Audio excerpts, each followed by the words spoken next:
Kembali bersama Film Story.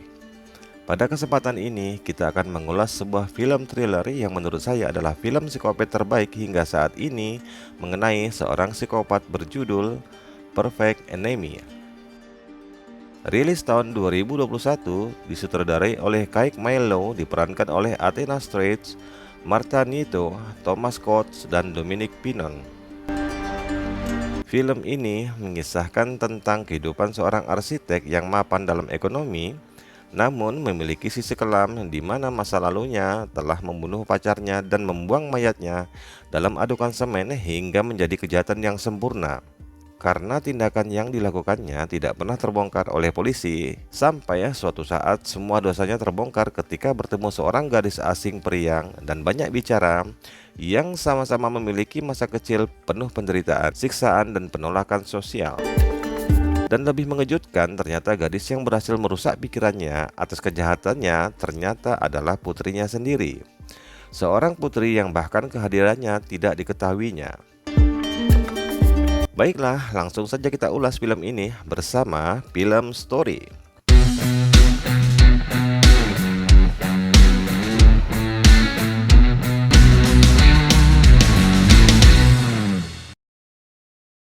Film bermula di sebuah acara peluncuran buku di mana Jeremias yang diperankan oleh Thomas Coates sedang berada di panggung menceritakan keberhasilannya menjadi seorang arsitek, dan ditutup sebuah filosofi akan arti sebuah kesempurnaan dalam gaya arsitektur membuat semua pengunjung kagum dengannya. Hal ini membuat banyak pengunjung meminta selfie bersama dan juga meminta ia menandatangani buku barunya tersebut. Ketika akan meninggalkan lokasi acara karena mengejar penerbangan, hujan turun sangat deras. Hingga saat dia berada di mobil hendak ke bandara, tiba-tiba dia dikejutkan dengan kehadiran seorang gadis asing yang basah kuyup dan ingin menumpang ke bandara bersamanya. Meski agak ragu karena iba, akhirnya Jeremy mengajaknya bersama ke bandara. Baru sebentar berjalan, si gadis asing bikin Jeremy pusing karena dia ketinggalan kopernya. Hal ini membuat supir Jeremy sedikit kesal karena terpaksa putar balik gara-gara gadis asing itu. Setibanya di bandara, beruntung Jeremy tidak terlambat. Saat tengah menunggu, si gadis asing memperkenalkan diri bernama Texel dan mengaku berasal dari Belanda.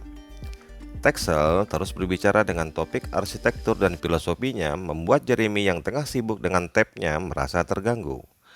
Texel terus berusaha mengambil perhatiannya Jeremy dan mencoba menebak-nebak tentang dirinya. Hingga akhirnya Jeremy mengatakan dialah yang mendesain bandara di mana mereka berada sekarang.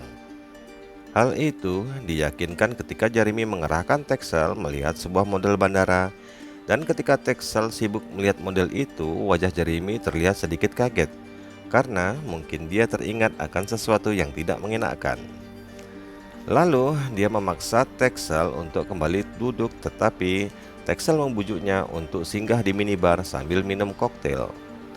Meskipun menolak, senyum Jeremy dianggap kata setuju oleh Texel dan akhirnya mereka berdua minum bersama. Texel kembali banyak bicara dan mencoba menceritakan masa lalunya. Hal ini membuat Jeremy terbawa suasana hingga dia pun mengenang masa kecilnya. Tak pelak hal ini membuat Texel mulai menyadari jika Jeremy semakin menerimanya. Bukan hanya itu, Texel mengatakan bahwa dia pernah membunuh saat kecil, membuat Jeremy mengatakan dia bercanda. Namun apa yang dikatakan Texel sulit dipercaya, malah menimbulkan ketertarikan Jeremy, membuat Texel melanjutkan ceritanya. Dalam cerita itu, Texel menceritakan bagaimana dia dibesarkan oleh ibu kandung dan bapak tirinya yang kejam. Texel memiliki kesulitan makan karena tubuhnya selalu menolak. Hal ini membuat dia sering digampar ayahnya, hingga akhirnya ibunya memberikan hukuman menyiapkan makan kucing jika dia tidak mau makan, untuk menghindari ayah tirinya menghajarnya.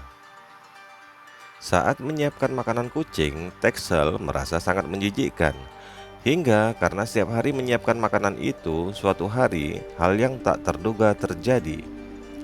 Texel kecil dengan beringas memakan makanan kucing yang disiapkannya. Lebih anehnya, dia merasakan makanan itu begitu enak. Cerita ini membuat Jeremy kaget dan jijik. Texel juga meyakini kebencian batin yang terpendam membuat dia menjadi seorang kuat. Bahkan gilanya, dia mengatakan kekuatan itu lebih besar daripada kekuatan Tuhan. Texel terus mengumbar kebencian batinnya hingga Jeremy mengatakan ada dokter untuk penyakit yang dirasakannya. Merasa tersinggung, Texel berpura-pura ingin pergi. Begitu Jeremy mengejarnya, Texel mengetahui Jeremy telah terpengaruh, dia pun tersenyum. Kemudian dia mengajak Jeremy makan di sebuah resto bandara.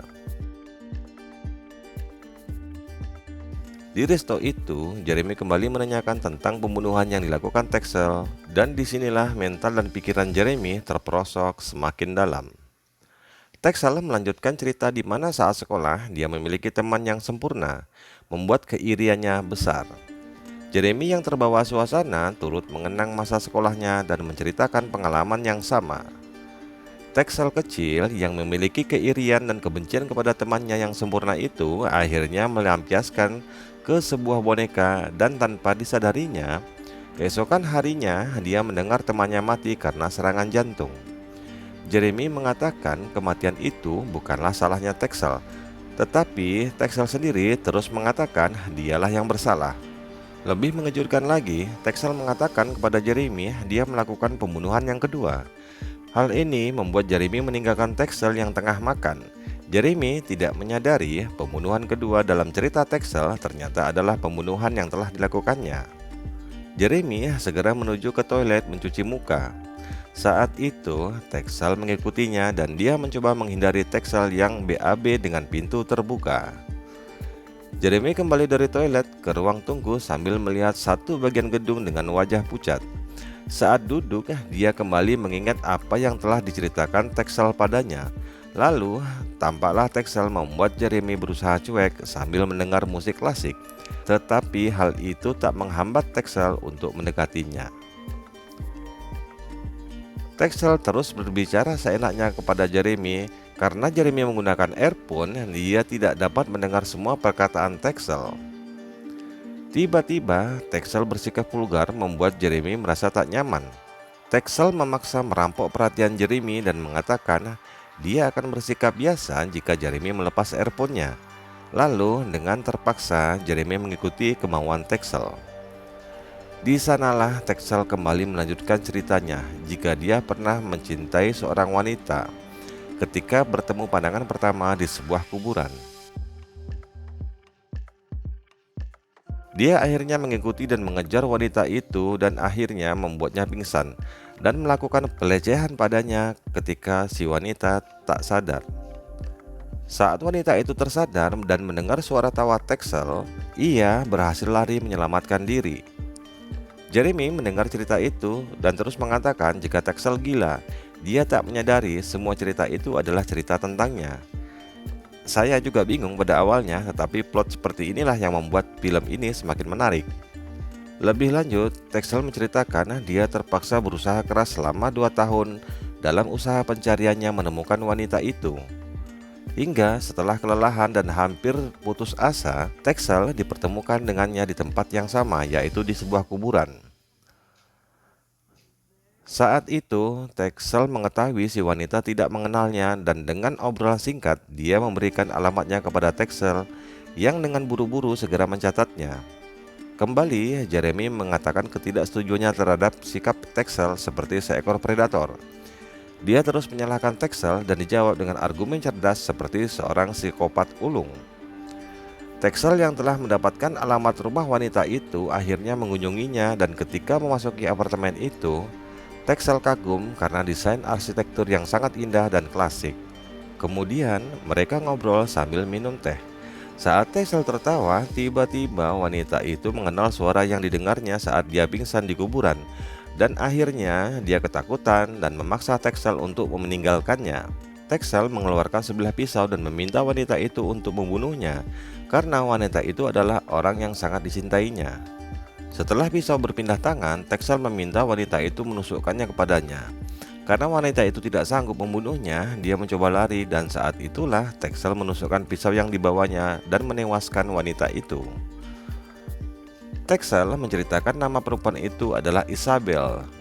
Dan mendengar itu, Jeremy terkejut bukan main karena itu adalah nama istrinya. Dengan spontan dia meninggalkan Texel menuju toilet diikuti oleh Texel di belakangnya. Dalam toilet, Texel terus mengganggu pikiran Jeremy yang dia inginkan adalah mati, dan dia sangat menginginkan Jeremy melakukannya. Saat itulah Jeremy mendorongnya hingga memecahkan kaca toilet dan terdengar panggilan suara atas namanya bahwa penerbangan yang akan berangkat segera. Kembali Jeremy tak sanggup membunuh Texel, buru-buru meninggalkannya dan memasuki pesawat. Dia terus melihat ke belakang karena tahu Texel terdaftar bersamanya dalam penerbangan ini. Saat berada di pesawat, dia terus mencari-cari dan mengamati ada tidaknya Texel. Mengetahui Texel tidak memasuki pesawat, dengan penuh pikiran, akhirnya dia meminta turun kepada pramugari meskipun pintu pesawat telah ditutup. Ketika kembali ke bandara, Jeremy melihat Texel. Saat bertemu, Jeremy memaksa Texel menceritakan kisah terakhirnya, namun Texel memaksa Jeremy menceritakan cerita versi dirinya ketika masih bersama pacarnya. Saat itulah Jeremy menceritakan kebersamaannya bersama pacarnya, hingga akhirnya dia merasa ditolak untuk bercinta. Jeremy juga mengetahui bahwa pacarnya itu berniat meninggalkannya ke Belanda. Karena emosi, akhirnya Jeremy membunuh pacarnya karena merasa takut kehilangan. Kemudian cerita terhenti karena Texel mengatakan bahwa dia adalah putrinya dan mengingatkan Jeremy dia harus diam karena mereka berada di pesawat. Saat itulah pikiran Jeremy semakin kacau dan akhirnya dengan kegilaannya, Jeremy menuju ke toilet pesawat dan mengunci dirinya. Sedangkan Texel terus menyalahkannya atas kematian ibunya yang membuatnya hidupnya menderita. Texel mengatakan bahwa Jeremy telah membuang mayat ibunya dalam adukan semen dan berhasil menyembunyikan kejahatannya. Jeremy yang semakin kalut dan berulang kali mengatakan dia sangat mencintai ibu Texel, dan tiba-tiba Texel berada di dalam toilet. Saat itulah Jeremy minta dia untuk membunuhnya. Tanpa ragu, Texel mengajar ayahnya. Setelah berhasil mencekik ayahnya dan ternyata kebencian ayahnya pun memuncak, Jeremy kembali melawan dan mencekik Texel hingga akhirnya dia tewas di dalam toilet pesawat. Dan akhirnya kembalilah Jeremy ke tempat duduknya setelah membunuh putrinya. Dan Texel berhasil mencapai tujuannya untuk mati karena kehidupan sulit dan menderita, juga karena ulah ayahnya. Demikianlah alur cerita film Perfect Enemy. Meskipun plot twistnya memusingkan, tapi film ini memiliki karakter dan dialog kuat dan bikin greget, menjadikan film ini wajib sobat tonton. Terima kasih atas waktu sobat dan sampai jumpa pada ulasan film selanjutnya bersama Film Story.